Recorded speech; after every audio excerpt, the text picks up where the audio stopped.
planong pagpapatay kay Pangulong Duterte ang panibagong assignment ni Torre. Naku po, totoo kaya ito? Oo, ito yung ating re-reactionan ngayong araw na to.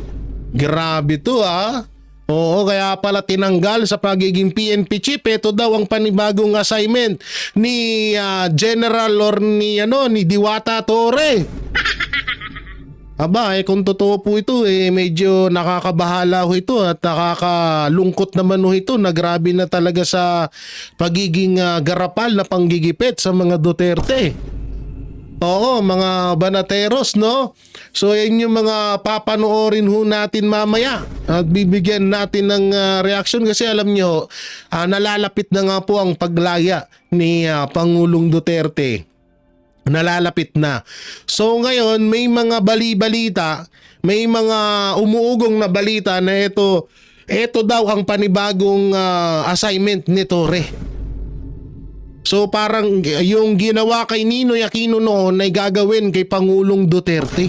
Nga ng Malacanang na may iaalok na bagong posisyon sa gobyerno para kay General Nicolas Torre. Live mula sa Camp Crame, nangunguna sa balita si Mon Gualvez. Mon, anong posisyon ito? Jiggy, hindi sinabi ni Palace Press Officer Claire Castro kung anong eksaktong posisyon ang iniaalok kay Police General Nicolas Torre III. Ano kaya to? Hindi pa rin nila pwedeng may sa publiko yan, lalo pa rin naman kasi sumasang-ayon dito si General Torre. Pinuri nga rin ng palasyo ang dating PNP chief na isa raw mahusay na public servant kaya dapat pa rin daw itong magsilbi sa bayan. Itinanggi naman ng Malacanang na may lumalawak na lamat sa Administrasyong Marcos dahil sa pagpapalit ng liderato sa PNP. Taliwas sa nasabi ng Makabayan Block na may hidwaan daw sa pamahalaan dahil sa nangyari. Pakinggan Ay, na si Auntie Claire, pasok! natin ang pahayag ni Yusek Claire Castro. Puta na, kulay tae ka! Cory Aquino, ikaw ba yan? Cory Aquino tsaka Mel Chanco pinagsama. Dilaw na dilaw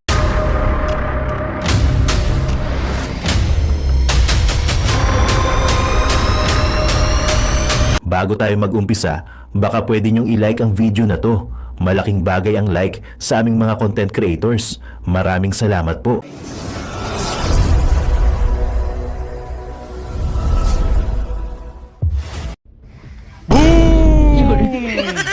Yun guys, magandang araw sa inyo. It's me again, Boy Sardin sa member ng Banateros Vloggers. Bang bang! Yun, napakaganda na pag-uusapan natin, no? Torre, may panibagong misyon. Nako, ang assignment pala ni Torre mga babayan ay patayin o gurgurin si Tatay Digong kasi malapit na siyang umuwi. Yun, sana fake news talaga to. Sabi nga ni Tol J. Guevara kasi delikado to, no? Bad news to mga kababayan. Kung ito man yung panibagong misyon ni Torre mga kababayan na napag-uusapan ngayon, sana fake news yan, Diyos ko. Alam nyo naman, si Tatay Digong, napakalaking tinik po talaga sa mga kalaban. No? Nababalita na si Tatay Digong ay malapit ng araw pong umuwi. So panoorin nyo yung video na yan, napakaganda. Dahil sa video na to mga babayan, no, si Attorney Topacio, binanatan si Torre. Balak siyang gawing director NBI, hindi naman siya abogado. Nako, baka hindi matutuloy. Ang sabi ni Attorney Topacio, mas maganda raw maging DPWH na lang si Torre kasi magaling siya maghubayo, di ba? Doon sa Kingdom of God, kay sa simbahan ng nila Pastor Kibuloy, di ba? Magaling siya maghukay. Pwede doon na lang. Saka doon yayaman pa ang lalo si Torre dahil pagdating na si BP Sara na po ang maging presidente, sa mga kaso-kaso na itatambak sa kanya ni BP Sara, na magiging presidente, marami na, limpak-limpak na yung kayamanan ni Torre, maaari niyang malusutan kasi marami siyang pampiyasa. Lupit, no? At yun na nga mga kababayan, so sana panalangin natin na fake news lang talaga yung balitang ito, na yun nga, may panibagong assignment. Itong si General Torre, yung ang paggurgur. So syempre, dati 'di ba si tawag dito si Benigno Aquino dati 'di ba tinarget sa airport. Parang ganoon ang mangyayari. So sana hindi natin payagan. So pagdating ni Tatay Digong sa airport ay dapat ay marami tayong susugod doon, no, para yung magiging sniper ni Torre ay mailang. O di ba? Paktay ka ngayon. At dito sa video na to mga babayan, kung maratapos nyo yung video, kasi pag-uusapan din po dito na may panibagong bubuuin ang PNP. O, panibagong squad, no, na tutulong umano sa pag-imbestiga sa drug on war. Biruin mo sa Tatay Digong, dinala nyo na sa ICC, iniimbestiga na nga yung drug on war, bubuo pa rin daw po sila mga babayan na mag-iimbestiga, na mapabadali daw yung investigasyon sa drug on war si Tatay Digong. Biruin mo, no? Nandun na sa ICC, gagawa pa rin sila. Ano yan technique talaga nila yan, no? Para kasi yung flood control ay talagang sumasabog na. So gagawa na naman sila ng issue para po ay mabaling na naman yung pag-uusap, no, na pumuputok na flood control. So gagawa sila ng mga squad or mag-iimbestiga sa drug on war ng Tatay Digong dati, no? Grabe, no? Ang lupit. At dito mga kababayan, si Auntie Claire magkasalita na naman. O talagang sasabihin niya po dito, mas maganda raw na posisyon ng ibibigay kay Torre Diwata. Yun na nga, yung nababalitaan nyo na to become NBI director kahit hindi siya abogado. Kahit wala naman siyang alam sa batas, nagmamarunong-runungan lang, yun. Palagay nyo, payag ba kayo maging NBI director si Torre? At ito pa mga kababayan, si Abante, magkasalita rin po dito. O panoorin nyo. Sabi ni Abante, mga kababayan, bakit daw pati raw yung maritinong mga ibang mga hindi gumagawa ng mga pagkurakot o pagnanakaw sa kaban ng bayan ay nadadamay. Yun po yung sabi ni Abante. Sabi ni Tol J, bakit yung 4 billion na confidential fund ni BBM ay bakit hindi imbestigahan? O bakit yung 125 million ay pinipilit nyo, no, kay BP Sara na talaga naman pinatunayan naman ng COA na nagamit ng matino, no, ng maayos. O tinan mo, nagsalita pa si Abante, gagamit-gamit pa siya ng Diyos. Ang Diyos, ang sandigan ni Abante. O ayan, hindi ka na binoto, bullshit ka, o di napala mo, huwag ka na magsalita. Salita ka pa, hindi ka na nga nanalo, di ba? So ganito mga kababayan, panoorin natin tong full video kay Tol J. Guevara. Kuha tayo ng video rito. So panoorin nyo, napakaganda po ng balita nito. Si Tol J. Guevara ang magpapasabog talaga ng sabog na sabog. Kasi talagang talagang uupakan at ay talagang pagbibigyan ng mga reaksyon ang mga nangyayari sa bansa natin ngayon. So panoorin tong video na to. Sana mapanood nyo yung full video. At kung magustuhan mo tong vlog na to, at kung magustuhan mo tong place ni Boy, ayan o. Alright, mga place namin dito, mga native house. Don't forget to like. Tapos kung hindi ka pa nakasubscribe, subscribe ka na sa amin na Tol J. Guevara, Banateros Brothers, na. Okay, so i-play ko na to mga babayan. Panoorin nyo to. Gano'n ba ito totoo? Ang assignment na binigay kay Torre na si Tatay Digong ay pagplanuhang paktayin. O totoo kaya to? So sana fake news. O kayo na kayo na mag-imbestiga. O kayo na mag-analyze sa video papanood nyo. Play mo na yan, boy. Let's go. Tindi nito, wag naman sanang mangyari at sana ay ito po ay fake news lamang, pero may ipapakita ho ako sa inyong video mamaya, no, mapatungkol dito sa ating sinasabi. So siyempre, speaking of Torre, may ipapakita muna ako sa inyo para medyo maaliw-aliw naman kayo. Ito po, yan. alam nyo nung nakita ko ito sa Facebook, tawang-tawa ako. Sabi ko, puta, ilang galing nakaisip dito, ha. So kamakailan lang, di ba, nagkaroon ng interview itong si General Torre at sinabi niya na lahat ng pangit ay adik. Tapos ay sagot ni BBM, tignan nyo, ganun ba? Tanggal ka. Grabe, no? Ang lupit ng ang lupit ng tawag dito, ang lupit ng nyo, ang lupit ng mga diskartihan nyo. Lahat ng pangit adik, hindi tinamaan si Marcos. So yan bumili na ho tayo ng panibagong stand ng cellphone para hindi na siya nagagalaw-galaw. Kasi naabala ko ng mga nakarang araw kasi ang hirap nasisipa natin palipat-lipat tayo. Maganda to, igaganong-ganon lang kaya talagang ano no. So yan no, yan yung isa na nakakatawa ngayon na pangyayari pa lahat ng pangit adik. Ganun ba? Di tanggal ka. Utangin na kasi. Alam mo kasi Tore, pag wala ka naman kasi magandang sasabihin, huwag ka na magsalita. Pwede ka namang tumanggi sa interview eh.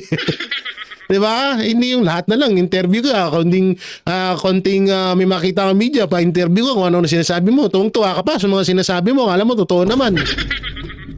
So eto pa isa, yan, oo, eto tatay ni Tore.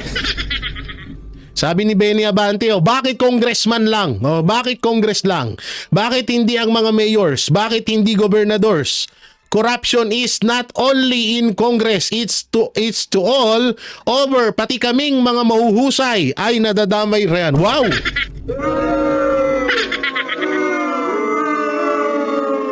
Mahusay ka, di ka nga nanalo. Paano ka laging mahusay kung di ka naman nanalo? Nanalo kaya ka lang nakabalik dyan sa Congress dahil kakampi mo ang Comelec. Tangina, anong husay doon sa puro Duterte pinag-uusapan nyo? Mahusay na yon? 125 confidential fund, mahusay na yon. Pero yung 4 billion ni Marcos Jr., hindi nyo pinag-uusapan, mahusay na yon. Eto hindi, dito may punto siya ho dito. Bakit nga naman Congress lang? Ako, pabor po ako na pati mayor, gobernadors, no? Talagang meron din talaga yan. May mga korupsyon na nangyayari niya. Pero dito ako hindi sumangayon na pati kaming mahuhusay. So, ibig sabihin kasama siya dun. Paano mahusay? Ayaw, sinuka ka na nga ng distrito mo. Hindi ka nga ipinanalo. Kaya ka lang nabalik dyan dahil sa Comelec. Diba? So, by the way, hayaan na natin. Ito yung isa sa mga bulaang propeta no, na nakabilang sa mga bulaang propeta. Tangina, Diyos ang kanyang palaging bukang bibig. Pero demonyo naman ang ugali. Yan si Congressman Benny Abante. Palakpakan. Na may halong tawanan. Ay, nako. So dito na tayo, no? Dito na tayo sa kay tama ba? Ito ba yun? Wait lang ha. Tingnan natin ha. Oo. Tingnan natin. Ito nga yun. Medyo edit lang natin kasi hindi natin naging prepare ang nito ng medyo misa-misa nag-edit tayo. Inaano natin kasi baka mamaya matsupulanggit baby kumun yung ating video kaya tayo ay ina-adjust lang muna natin. Tingnan nga natin. Yan ha. So pantay na pantayan, walang kulang, puro bawas. So ito po, panoorin ho natin. Ay, asan yun? Ito lang ha. Ayan ha, panoorin ho natin muna itong panayam ni Attorney Topacio. Binakbakan niya rito si Tore. Hindi na siya dapat tawagin to general, no? Tore na lang. Tore bagay sa DPWH dahil magaling maghukay ng maghukay kagaya. Tingnan natin to ha, yung title. Asan na? Tore bagay sa DPWH dahil magaling maghukay kagaya ng ginawa sa KOJC. Oo nga no? Oo nga, dapat talaga sa DPWH ka, Tore. So panoorin natin to. Ang nakikita ko lang po na bagay sa DPWH si General Tore, magaling siya maghukay. Katulad nung ginawa niya ron sa Kingdom of Jesus Christ. Pero bukod doon, ay wala akong nakikitang special qualifications niya para siya ay pumunta sa DPWH. Sa pagdating naman po sa NBI, ay ako po ay, well, personally po ito not as a spokesman of the Partido Demokratiko Pilipino. In my personal opinion as a lawyer and as a citizen, ay hindi po very heavy-handed po at hindi sumusunod sa constitutional rights itong si General Tore para ilagay siya sa NBI at he has very big shoes to fill sapagkat matino po at maayos yung dating direktor ng NBI si former Judge Jaime Santiago. At I think ang pinakamaganda pong gawin ng ating pamahalaan, in my personal opinion only ay hayaan nang matapos ang termino bilang pulis. Hintay na mag-retire si General Tore and I think he should retire. Ilalagay siya sa NBI? Si Torre, naku po. Eh kung sa PNP nga, nagkalat siya ng, nagkalat siya ng taeat dun eh. Tapos ilalagay siya sa pagiging NBI dyan. Ano, naku po. Kawawa ang NBI dyan. Kung anong kabaliwan at katarantaduhan na ginawa niya sa PNP, ganun din gagawin niya sa NBI. Ayos-ayos ng record ng NBI, guguluhin nyo na naman. Because I don't think he has any more contributions to make to our country, judging from his previous actions as a police officer. Na event na nangyari kahapon, ito nga pagkakatanggal. Attorney po, pwede ho bang, ayan, wala nang audio. Pagkakatanggal sa pwesto ni Police General Torre, Nick Torre, dyan po nga sa Philippine National Police. Ano ho bang masasabi po muna ninyo? Ang masasabi ko po ay tama po yan at nagpapakita po ng matibay na liderato ang ating DILG sa pamumuno ni Secretary John Vic Remulla sapagkat napakalinaw naman po na nagsagawa po ng malakihan o malawakang pagbalasa si General Torre nang wala pong pag-observe ng proper protocol na kung saan ito ay dapat idaan sa National Police Commission at noong siya ay ito po ay pinawalang bisa ng NAPOLCOM at ng kalihim ng DILG ay hindi po sumunod. So that is plain and clear na insubordination na dapat lamang pong patangan ng pagkaparusahan. Opo, pero yung pagkakatanggal po sa kanya at syempre paglipat po sa bagong liderato ay marami pong nakapansin na hindi po naging formal. Baga, may seremonya pero hindi ganoon yung mainit yung pagtanggap at yung pagkakaalis niya ay para bang biglaan, ganun lang, immediately, attorney. Hindi kasi, eto yung pagkakatanggal kay Torre, marami tayong pwedeng sabihin na dahilan. Unang-una yung pagiging mayabang niya nga. Pangalawa yung pagiging pangit niya. Eh, di ba sabi niya, siya mismo nagsabi niyan, pag pangit, addict, di ba? O baka mamaya napaisip si Marcos na, ay, ikaw pala yung addict dito. No? At yung pangatlo, talagang ginawa lang siyang puppet ni Marcos Jr. Kasi tapos na yung tapos na yung pinagawa, yung pagbalasubas, pagsalaula, panggigipit sa KOJC religion, kay pastor, di ba? So tapos na, kay Pangulong Duterte, tapos na. So tapos na yung pangangailangan sa kanya ni Marcos. At kadalasan din kasi, yan din yung ayan din po yung talagang ugali ng mga Marcos. Pag tapos na yung pakinabang sa'yo, yan basta-basta ka na lang iniiwan. Di ba, ginawa na yan kay Vice President Sara Duterte. Ginawa na yan kay Pangulong Duterte. Ginawa ng mga Marcos yan sa atin.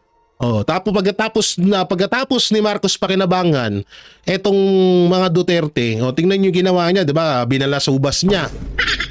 'Di ba? Tinarantado niya. Pagkatapos yung pakinabangan si pastor sa lahat, media, service, aeroplano, asan na? 'Di ba? Binalasubas niya rin. At hindi lang sa Duterte, pati si Chavit Singson, sinabi na rin 'yan. At tayo ngayon, pagkatapos natin siya iboto sa lahat ng banateros, ako lang bumoto kay Marcos. Nagsisisi nga rin ako, sobrang nagsisisi. Dapat pala si Isko na lang talaga ang naging presidente ng Pilipinas. Kung hindi man si Isko, si BP Sara na lang. Kaso ang tinakbo kasi ni Vice President Sara Duterte noon, vice presidente, kaya medyo nang lumo talaga rin ako.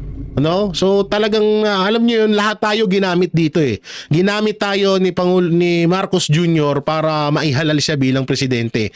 So ngayon, nangyayari na yan. Katulad na lang kay Dilima, may bali-balita na may mga bali-balita na ibabalik sa kulungan si Dilima. Tapos nang sa kailangan ni Marcos. Ngayon si Torre, tapos na yung pangangailangan ni Marcos, tapos ubod pa ng yabang, dinaig niya pa si Marcos sa lahat na lang ata ng pulis, hakot niya kada saan siya magpunta. Di ba? So talagang pero yun nga, di ba kagaya ng sinabi ko sa unang vlog ko na may panibagong iuutos kay Torre, yun nga daw, yung pagpapapatay kay Pangulong Duterte. Ewan ko lang kung gaano katotoo yan, so mamaya panoorin natin yun Opo, dapat po naman Sapagkat actually po, nagtataka ako at gusto ko na nga pong magkomento na kung bakit ang isang hepe ng ating kapulisan na tila yata ay ayaw sumunod at sumusuway sa utos ng mga nakatataas sa kanya ay nananatili pa. Actually, ilang araw din po bago umaksyon ang liderato, ngunit ngayong umaksyon na, ay nararapat lamang po yun. Wala pong puwang sa ating police hierarchy ang isang chief PNP na hindi po sumusunod sa mga patakaran. Ako'y galing din po sa DILG noong panahon ni Pangulong Estrada at very clear naman po ang organizational structure ng PNP na ito po ay nasa ilalim ng DILG. Opo. Hindi ho ba ito makakaapekto naman po sa moral ng mga kapulisan po natin? Actually po, yung pagbalasa ng walang pahintulot ng NAPOLCOM, ayun po ang nakakaapekto sa moral sapagkat it would appear kung hindi po ito inaksyonan na General Nicolas Torre is above the law and above the established protocols of the National Police Service. Opo. Wala ho ba kayong nakikitang epekto, implikasyon, attorney, doon sa mga naipatupad na ng mga polisiya po ni Nick Torre pagdating po sa peace and order sa bagong namumuno o mamumuno dito ngayon sa Philippine National Police?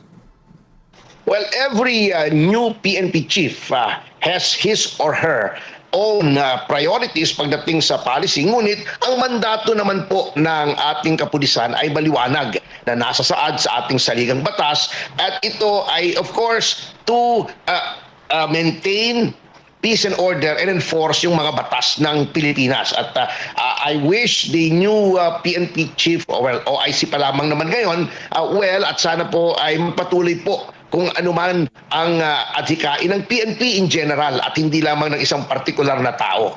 Opo, Pero nakakahiya yung sa part ni Torre, no? Kung sino pa yung nilaglag niya. Kasi ang balita nga, nilaglag niya yung si Nartates.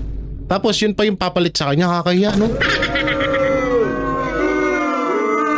Hindi, nakakahiya yan kasi biruin mo, ha?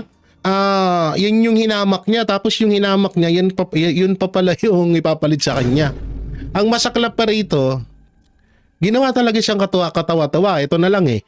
Yung ginawa ni DILG John Vic Remulla sa kanya. Hindi sinabi ni John Vic Remulla na aalis si Basti Duterte. O sabihin na nating sinabi. Pero nagmukha pa rin siyang katawa-tawa nun. Nagmukha pa rin siya katawa-tawa. Tapos minention pa siya ni Marcos Jr. Mas lalo siya mukhang katawa-tawa. Diba? Pangina, nanalo ka, wala kang kalaban. Sa ilalim ho ba ng pamumuno ni Police General Nick Torre, ano ho ba yung obserbasyon ninyo sa pagtugon naman sa ating peace and order dito sa ating bansa? Sa tingin ko po, may mga pangako na hindi natupad. Katulad nung sinasabi niyang response time ng ating kapulisan. Oo. Hindi po natupad. Oo nga pala, yung about dyan, may namatay na isang pulis. Sinabi niya nga daw, fake news nga daw yun. Pero may isang pulis po na namatay sa sobrang pagmamadali na aksidente sa motor. Kawawa naman yun. Ewan ko lang kung gaano katotoo yun. At saka para po sa akin, bilang isang leader, hindi po maganda ang karakter ni dating Chief PNP Nicolas Torre. Yung kanya pong ginawa yung sa parang publicity stunt na boxing na tinanggap niya yung hamon ni Duterte, ni Mayor Duterte na yun pala, alam niya na wala pala dito sa bansa, nasa Singapore pala, pagkatapos he will claim victory. That shows a certain degree of mental dishonesty na hindi po bagay sa isang namumuno sa ating kapulisan. Yun lang naman po ang ilang bagay sapagkat napaka-iksi po ng stint ni General Torre. Okay, kaya nga, no, nakakatawa lalo dahil alam niyo yun, yung tipong ang dali-dali niyang i-promote bilang PNP chief, ang dali-dali niya rin tanggalin. Putang ina. Mas matagal pa yung pag-promote mo kaysa sa pagtanggal sa'yo. Putang ina, 3 months. First time in history of the Philippines na meron naging PNP chief na 3 months lang. Pero yun nga daw, may mas matindi at mabigat na plano or ibibigay na tungkulan dito kay General Torre. Yun nga daw po, yung pagpapapatay dito kay Pangulong Duterte kung sakaling iuwi na ito ng Pilipinas. Naku po. More or less 3 months lang for any person to observe kung anong trend ng kanyang pamamalakad. Ngunit yung dalawang bagay lamang po yun ay nagpapakita na dapat lamang po na siya po ay nasibak na. At yung latest nga, yung pagsuway sa mga nakatataas sa kanya sa hierarchy ng pamahalaan. Opo. Attorney, bago ko lang ipasa kay partner Admar, marami pong mga haka-haka o usap-usapan nga dahil nga inalis si Torres as PNP chief pero maaaring ilipat naman po sa ibang posisyon. May nagsasabi, possible daw, bagay siya sa DPWH dahil magaling po siya mag-imbestiga. Meron din nagsasabi sa Department of Justice at sa ano bang mga posisyon. Tangina, di lalong naghakot ng pera yan. Kung nandun, lalo nagkagulo-gulo dyan sa DPWH kapag si Torre nilagay dyan. Putang na, Torre, kung ako sa DPWH ka na, putang na, instant billionaire ka na. Yung kaso mo, nakakaharapin pagtapos ng termino ni Marcos, kayang-kaya mo nang ba ano yun? Oo, kasi bilyonaryo ka na. Ayop na yan. Na nakikita po ninyo na possible po, attorney? Ang nakikita ko lang po na bagay sa DPWH si General Torre, magaling siya maghukay.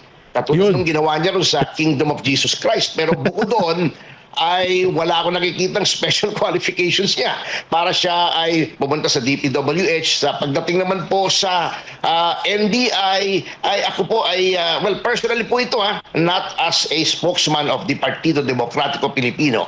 In my personal opinion as a lawyer and as a citizen, ay hindi po very heavy-handed po at hindi sumusunod sa constitutional rights itong si General Torre para ilagay siya sa NBI at he has very big shoes to fill sapagkat matino po at maayos yung dating direktor ng NBI si former Judge Jaime Santiago.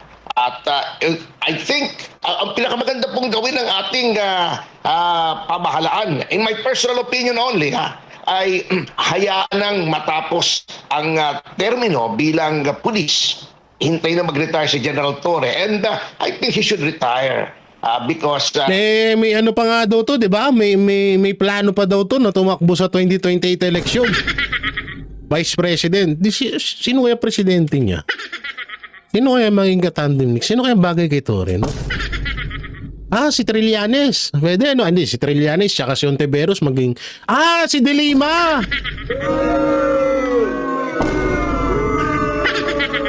Oo, di ba? Si Dili, kung matatandaan nyo si De Lima ang kauna-unahang nagbigay ng simpatya nung pagkatanggal ni Torre. So maaaring kapag tumakbo si Torre sa darating na 2028 election, anak ng teteng, Torre tsaka De Lima. Torre, De Lima. Lima, Torre. O kaya, Re Lima. Ito na, may panibago na naman tayo mapapanood. Yak, kadiri, no? Ew! Pa!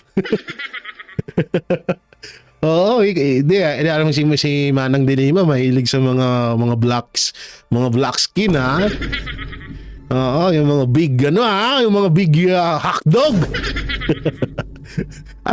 O nga pala, Jesse Nartatis nga pala yun. Ay, nako. Junel! Baka yun ang maging tandem ni Torre, si De Lima. Kasi yun ang unang nagbigay ng simpatya sa kanya eh. Malay mo, may relasyon na rin siya. Ay, paano si Pajardo nga pala, no? Paano nga pala yung julalay ni Torre na si Pajardo na may nunal sa bunganga? Paano na pala? Saan na siya mapapadpad? Kada sa boxing, kahit saan mo makita si Torre, nandun si si julalay niyang Pajardo eh. Na may mga chismis na magjowa na daw yung dalawa. Diba? So, paano na pala si Pajardo, no? So sad. I don't think he has any more contributions to make to our country, judging from his previous actions as a police officer.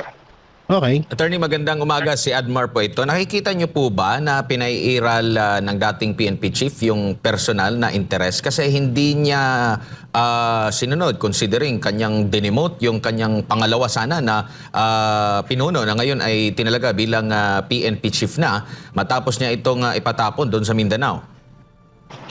Ay, opo, sa akin po, hindi na yung personal na interest niya, kundi yung pagsunod na lamang sa patakaran. Ang isang PNP chief na hindi marunong sumunod sa regulasyon, ang hindi marunong sumunod sa mga nakatataas kanya, ay hindi dapat maging hepe ng PNP. Tapos no, sa katigasan ng ulo ni Tory, binaril niya si Marcos. Grabe, halimbawa, siyempre, masakit kay Tory to, napahiya na siya. Kasi halimbawa man talaga na kung totoo man to na talagang tatanggalin si Diwata Tory. Siyempre, masakit sa loob niyan. Tanga na, ginawa kong kahiyan, nakakahiya yung sarili ko. Na humarap ako sa isang kahihiyan na pangyayari. Tapos ngayon bigla niyo akong tatanggalin. Biglang nag-argumentado si Tory, no? Oo, tas siya pala yung si Tory pala ang tatapos sa kahirapan ng buong Pilipinas. Oo, tapos di ba tatakbo to ng 2028, buta na magiging instant hero ka nun, Tory. O total, di ba, Tory, hindi kita inuutusan hindi napaisip lang ako kasi parang masakit to eh. No, kasi hanggang ngayon hindi niya pa tinatalaga si Nartatis na pagiging PNP chief. Dapat siya ang gumagawa niyan eh. So ngayon parang hindi niya tanggap. Hindi kaya naku po, nakaka-imagine ako ng hindi maganda. Huwag naman sana, pero sana mangyari. Ay, sorry. No, napapaisip lang, what if lang naman. Biglang biglang nawindang si Tory, no? Pangina, kahihiyan yung ginawa nyo sa akin, tapos yun, bigla nyo ako tatanggalin. Pinangakuan nyo ako na kapag napakulong ko si Kibuloy, tapos si Duterte, PNP chief na ako. Tapos yun, tatanggalin nyo ako agad. Diba? Nagwala, no? Pagkat it is a position that requires not only leadership, not only skills as a policeman, as an investigator, pero higit sa lahat, respect for the rule of law and obedience to the chain of command. Opo, at matatandaan, attorney, kinumpara pa niya yung kanyang sarili kay dating PNP chief at ngayon ay Senador Bato de la Rosa. Kasi from 1-star general, naging 4-star. Kumbaga, dinipasahan niya yung kanyang sarili. Alayo mo doon, Tory, huwag kang mangarap. Nung iniluklok siya bilang PNP chief, at ganito po ang nangyari sa kanya na ilang buwan lang ay natsugi agad sa pinakamataas na posisyon sa pambansang pulisya, attorney. Opo, well, personal kong kilala si Senator Bato de la Rosa. At alam niyo po, siya po ay miyembro ng aking partido, yung Partido Demokratiko Pilipino. Ngunit malayo po. Napakalayo in terms of leadership, in terms of firmness as a police general.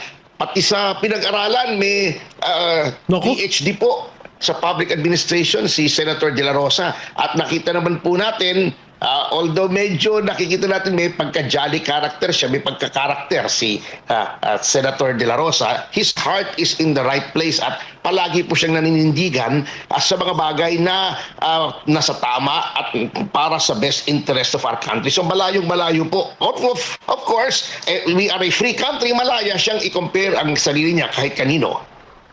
Opo, at kung hindi ito napalitan, itong si dating PNP Chief Attorney, nakikita niyo po ba na posibleng makaapekto ito sa laban kontra kriminalidad, laban kontra droga at laban kontra korupsyon dyan po sa hanin ng pambansang pulisya?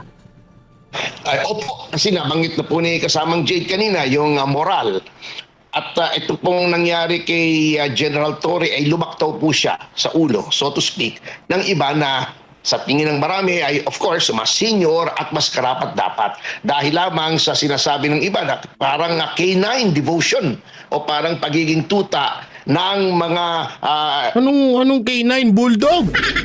Sabi ni John B. Cremulya, bulldog daw, attorney. Mga opisyal ng ating pamahalaan na gustong tuligsain o apihin ang kanyang mga kalaban, katulad nga ni dating Pangulong Rodrigo Duterte at ni Pastor Apollo Kibuloy, just to name a few. So para sa iba na nakakausap ko, may mga kaibigan din naman tayo sa pulis, masyado pong heavy-handed, masyadong canine, at masyadong parang magtatayo siya ng isang personality cult centered around him na hindi po dapat sa isang police officer. And Chief PNP and other police officers should be team players. Ang PNP ay hindi isang tao lamang, hindi isang personalidad lamang, but it is the sum of all its parts, which should be greater than the sum of all its parts. Yun, no? So, ganda nung binitawan na salita ni Atty. Topacio patungkol dito kay Torre. Pero dito tayo. Katunying, pinagalitan si Torre. Ano, panoorin natin to. Ito, malupit din to. Ano? Kapit ko talaga, Torre. Magbitaw ka na. Ayan na, muta na. Grabe tong matindi tong ni Katunying. Panoorin natin. Tinawagan ni ES, si General Torre. Oy, General Torre, tigilan mo yan, sumunod ka na lang sa Napolcom. Kaya hiya po yung inabot. It's one of the greatest humiliations po na inabot po siguro niya. Sabi po, sa balita nga, 5 beses siyang tinatawagan ni Secretary John Vic Rimulya para dun sa turnover kahapon, pero hindi na po siya sinasagot. Nako. Sa PNP Grabe talagang matigas sa mukha mo Chief, kayo po nung malaman ninyo, marinig ninyo, ano pong first reaction na naramdaman ninyo, Senator Ping? Well, unang tanong siyempre, bakit kaya? Kasi at the time na talagang bitbit niya yung PNP, yung buong organization sa, alam mo, magandang perception ng publiko dahil sa mga ginagawa niya. Eh yun nga, biglang may balita na papalitan. Actually, may nagpadala nga nung yung sulat ni Executive Secretary Bersamin, kaya nakakagulat. Nagulat din pala kayo. Oo, ano po yun? Kahapon? Hindi akalain talaga maraming hindi nag-aakala na mangyayari.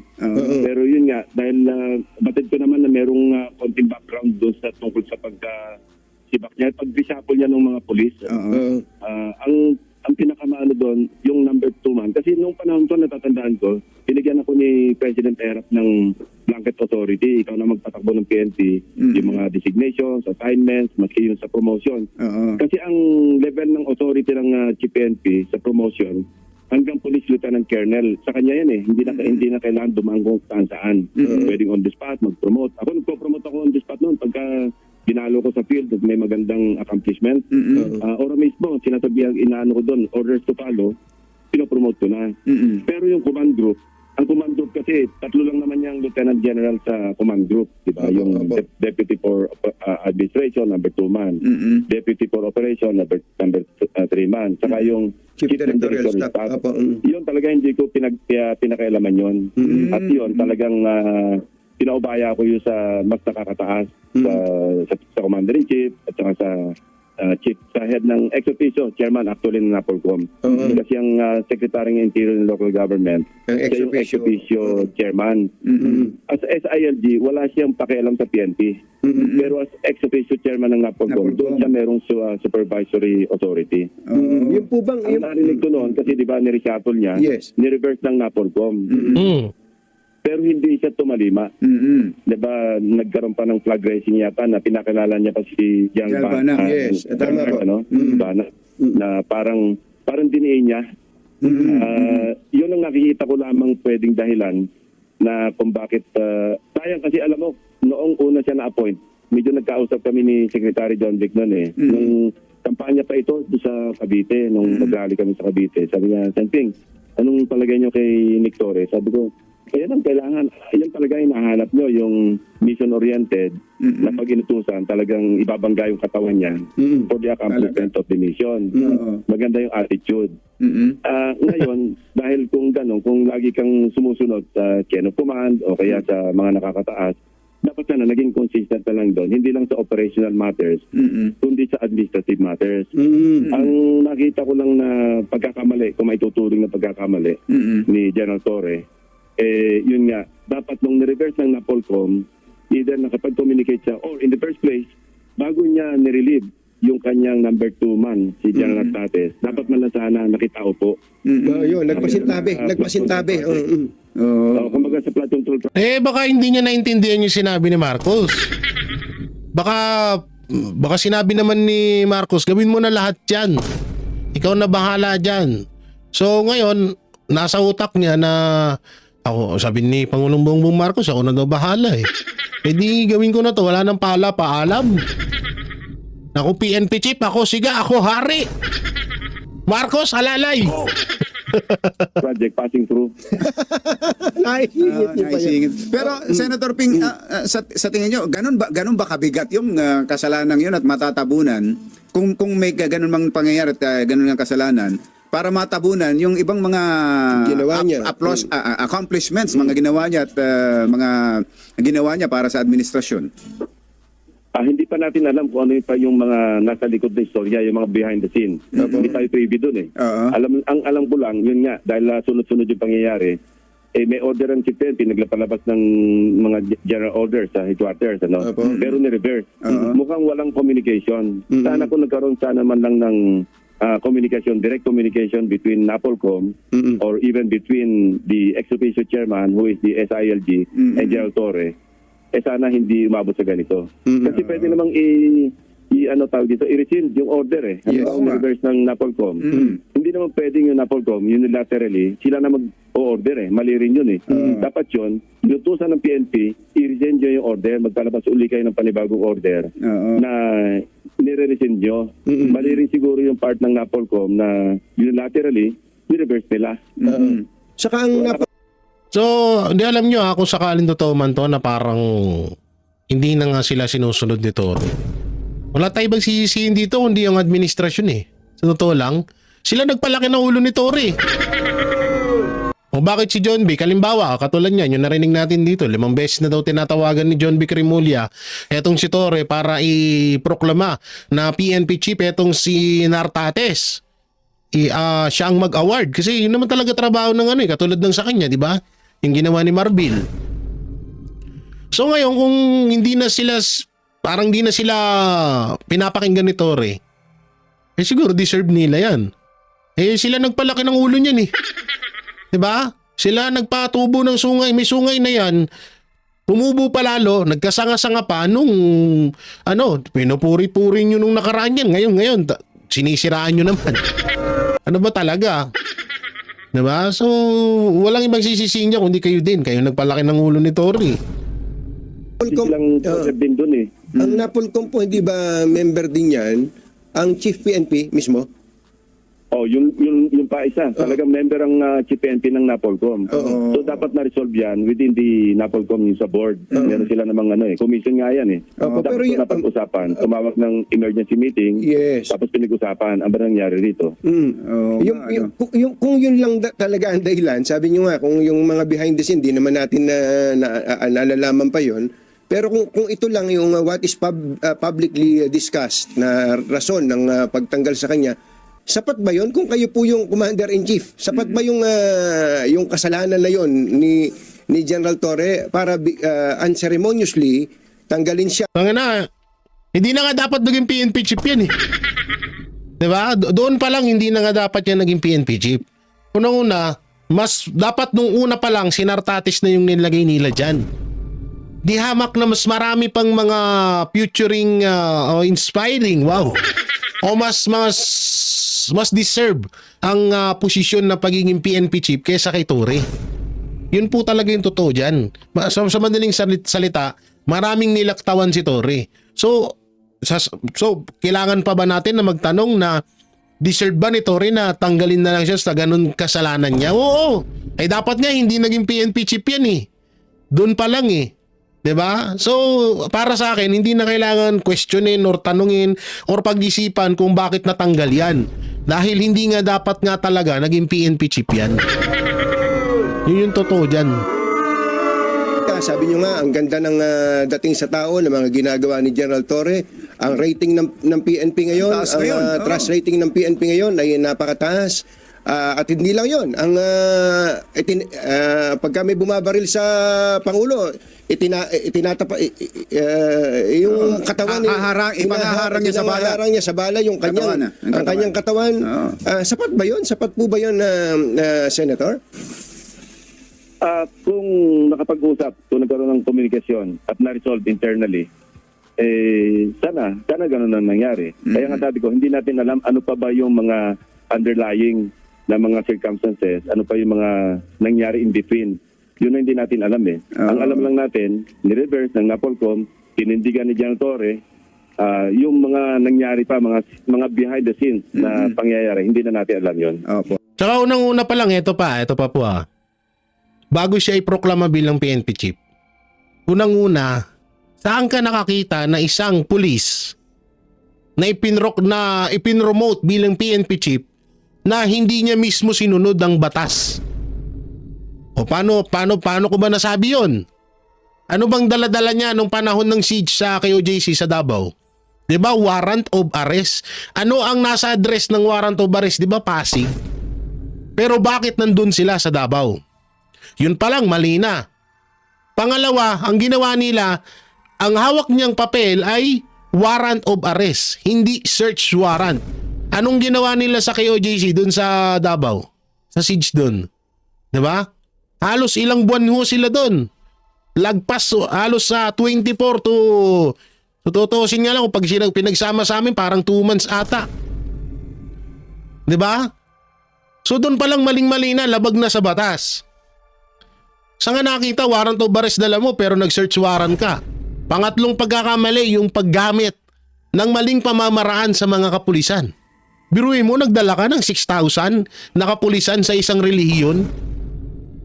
O asan na ngayon yung mga death squad nyo, yung mga angel of death? Asan na yung tumatagos-tagos si pastor sa dingding? Eh putang ina, wala nga kayong nahuli dun eh. Hindi nyo nga nahuli yung tao dun. Sumuko si pastor sa isap. May nahuli ba kayo? Asan si Abalos? Yan, isa pa yan si Abalos. Soon, mananagot ka din. Waiting ka lang. Ngayon, pahinga ka muna dyan. No? Mas okay na yan, pahinga ka muna dyan. Diba? So saan ka nakita na isang pulis na lumabag sa batas tapos pinromote ng PNP chief? Tapos ngayon na natinanggal siya, parang di siya makapaniwala. Fuck you. sorry. Nadadala na naman ako sa emosyon ko, nagpapakabait na ako. Diba? Alam nyo itong hindi na to matatawag na, alam nyo yung big deal. No, wala na, hindi mo na matatawag to na big deal itong pagkatanggal ni Torre. Ang problema lang dito kung ano yung huling ipapagawa sa kanya. At ayan nga daw yung mga bali-balita ngayon na ang huling ipapagawa kay Torre ang panik, di ba? Mamaya papanoorin natin ha. Sige, eto muna. Inamin ngayon ni Interior Secretary John Vic Remulla na tinanong siya ng Pangulo kaugnay kay Police General Nicolas Torre bago ito sinibak. Sabi niya, hindi sila nagkasundo ni Torre sa Rigodon sa PNP at inirekomenda umano niyang patibayin ang PNP bilang institusyon. May inalok din anya ang Pangulo na bagong posisyon kay Torre. Yan na. Ang tungkol saan, alamin sa pagtutok ni Mariz Umali. Pahinga natin dito kung tutugma. Sa isang pagtitipon sa Makati, eksklusibong nakausap ng GMA Integrated News si DILG Secretary John Vic Remulla matapos ng pagsibak kay dating PNP Chief Police General Nicolas Torre III. Kung kahapon sabi ni Remulla, wala siyang naging papel sa pagkakasibak ni Torre, pag-amin ngayon ni Remulla, tinanong siya ng Pangulo kung ano ang rekomendasyon niya ukol dito. Sinungaling din talaga to, no? Inamin din ni Remulla, di sila nagkasundo ni Torre sa Rigodon ng mga opisyal sa PNP. Matatandaan nitong August 6 lang ay ni-reassign ni General Torre ang 13 senior police official kabilang ang number 2 senior official na si Lieutenant General Jose Melencio Nartates Jr. Hindi ito inaprubahan ng NAPOLCOM na pinamumunuan ni Remulla bilang ex-officio chairperson nito. Pero ipinatupad pa rin ito ni General Torre sa kabila ng utos ng NAPOLCOM. This is a difference of opinion. Presidente at ni General Torre. It's actually me first. It was me first. And then it was difference between me and the general, and he refused. He insisted that his system be followed. But again, as I said yesterday, we're a nation of laws and not of men. So it cannot be one person who dominates everything. So in the end, there was no rancor naman. He just couldn't accept it, and the president said, okay, he asked me for my recommendation. And I said, we have to continue in this path of correcting all the errors of before. And Of the previous administration. yes, and part of that is strengthening the institutions. My recommendation was that we have to strengthen the institution. That the institution must Hingal na hingal ah. and then all Ini-interview ko lang, hingal na hingal ka. positions followed from there.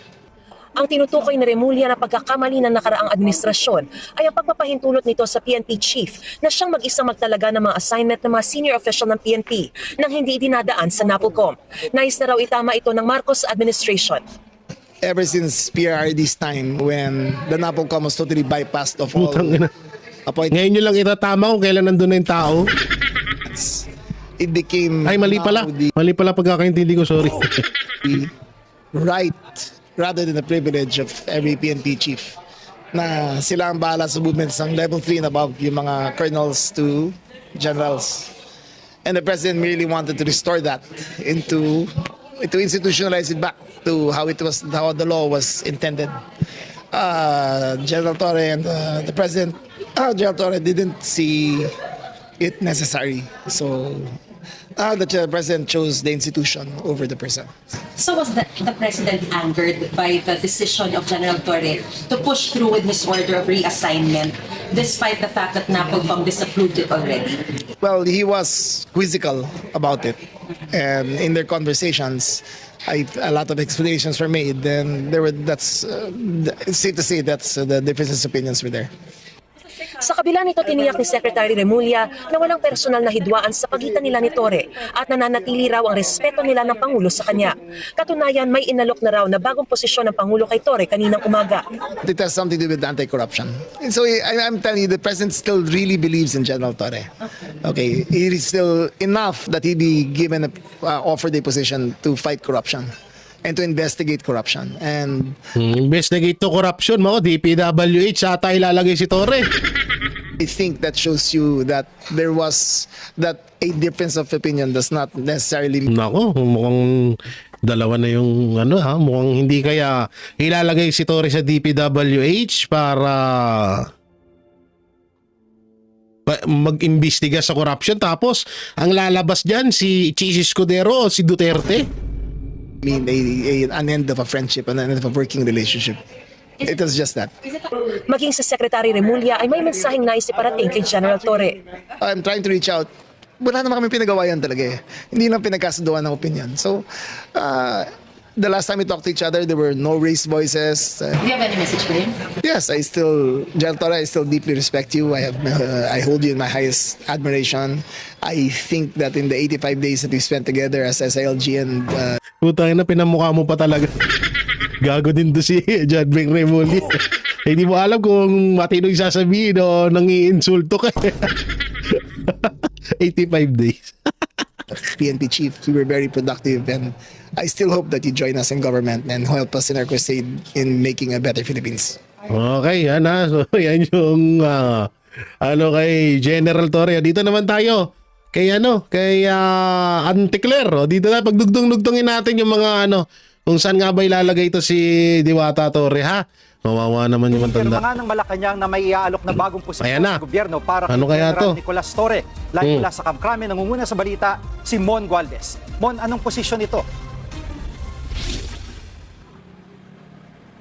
Jiggy, hindi sinabi ni Palace Press Officer Claire Castro kung anong eksaktong posisyon ang iniaalok kay Police General Nicolas Torre. Ano kaya to?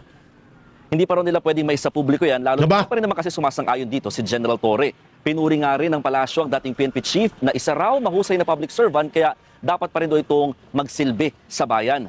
Itinanggi naman ng Malacanang na may lumalawak na lamat sa Administrasyong Marcos dahil sa pagpapalit ng liderato sa PNP. Taliwas sa nasabi ng Makabayan Block na may hidwaan daw sa pamahalaan dahil sa nangyari. Ay, na si Auntie Claire, pasok! Yan natin ang pahayag ni Yusek Claire Castro. Puta na, kulay tae ka! Cory Aquino, ikaw ba yan? Cory Aquino tsaka Mel Chanco pinagsama. Dilaw na dilaw ah. Pag naman natin masabi nagkaroon ng messy transition because nagkausap naman po sila at alam po natin na naiintindihan ni General Torre kung ano yung naganap at nirespeto rin po niya kung ano po yung naging desisyon ng Pangulo. At Mon, kumusta ang... Ay, nako. So, hindi pa daw nila sasabihin, pero ito, may papanood ako sa inyo. Ito na nga, no? Ito yung nakikitang, ito ba yun? Wait lang. Ito yung nakikitang rito, na magiging posisyon ni General Torre. So, panoorin natin.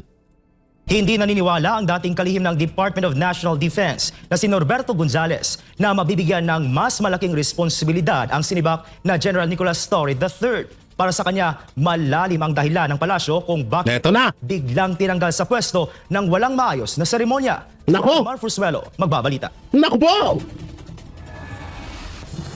Actually, may nadidinig tayo mga chismis tungkol dyan. Yan na, chismis! Pero hindi natin akalain na totoo pala. Naku! Tatagalin siya. Ito ang binitawang salita ni dating Defense Secretary Norberto Gonzales kaugnay sa biglaang pagsibak kay dating PNP Chief General Nicolas Torre III. Sa eksklusibong panayam ng SMNI News sa programang Pulso ng Bayan, sinabi ni Gonzales na noon pa umuugong ang mga balitang matatanggal sa pwesto si Torre pero hindi niya inakala na mapapabilis ang aksyon ng Malacanang. Nako! Pagkakatanggal sa kanya, eh medyo hindi normal ang pagkakatanggal sa kanya. Imagine, 3 months pa lang siya dyan, tinanggal siya. Tapos yung pagkakatanggal sa kanya, hindi pa maayos. Matatandaan na noong Agosto 25 taong kasalukuyan, kinumpirma ng Office of the President sa pamamagitan ng sulat na pirmado na Executive Secretary Lucas Bersamin ang opisyal na pagtanggal kay Torre. Bagamat sinabi ni na Interior Secretary John Vic Remulla at Undersecretary Claire Castro na bibigyan umano siya ng mas mabigat na responsibilidad, naniniwala si Gonzales na may mas malalim na dahilan ng palasyo kung bakit walang seremonyang isinagawa. Kaya duda rin siya na mailuluklok pa si Torre sa mas mataas na posisyon. Palagay ko, kung ako si Gerald Torre, mananahimik na lang muna ako. Maghintay na lang ng ibang pagkakataon sa darating na mga panahon. Kaya antayin nyo 2028, tapos takbo siyang Vice President. Kasi kung bigla kang tatanggap ng ibang pwesto, eh, alam mo, hindi naku po, gustong-gusto po ni Torre yan. hindi indikasyon na bibigyan siya ng pwesto eh. Kasi kung bibigyan siya ng pwesto, maganda sana ang pagkatanggal sa kanya. Iyan ay indikasyon lang ng dalawang bagay. Una, ay tingin nila hindi talaga siya magaling. Pangalawa, kahit magaling pa siya, may nakakabangga talaga siya na medyo mas malakas kaysa sa kanya. Pangatlo, pangit talaga siya. Pangatlo, papit lang talaga siya ni Marcos. Para sa Diyos sa So eto na nga. Eto na nga yung sinasabi ko. May papakita ako sa inyo. Asan ba yun? Eto. Ayan, basahin nun natin ha. Bubuksan ng PNP ang mga record nito para makatulong sa investigasyon ukol sa Duterte War on Drug. Bukod pa yan sa investigasyon na isinagawa ng NAPOLCOM sa umano'y extrajudicial Kemerlu.